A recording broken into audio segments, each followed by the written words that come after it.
Muling umarangkada ang Project Assist at School Care ng First Cagayan Provincial Mobile Force Company sa Libag Integrated School, Tuguegarao City, kung saan muling napuno ng ngiti at sigla ang mga estudyante.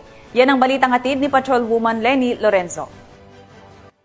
Muling umarangkada ang Project Assist at Project School Care ng First Cagayan Provincial Mobile Force Company sa Libag Integrated School, Barangay Libag Sur, Tuguegarao City noong ika-16 ng Oktubre taong kasalukuyan.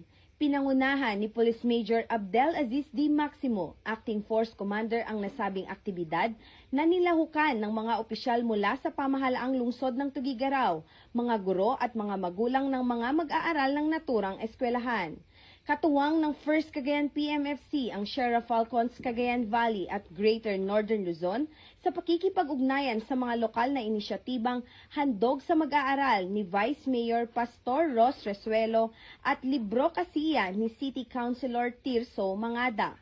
Layunin ng Project School Care o Students' Keen Understanding on Localized Community Awareness for a Responsive Environment sa ilalim ng Project Assist o Awareness and Strengthened Support in GIDAS in Fight Against Terrorism na isulong ang kahalagahan ng edukasyon bilang sandata laban sa karahasan, kahirapan at kawalan ng pag-asa.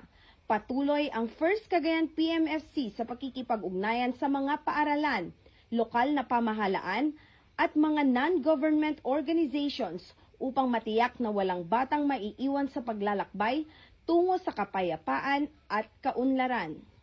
Mula dito sa Lambak ng Cagayan, ako ang inyong PNN correspondent, Patrolwoman Lenny Lorenzo, alagad ng batas, tagataguyod ng Balitang Pulis.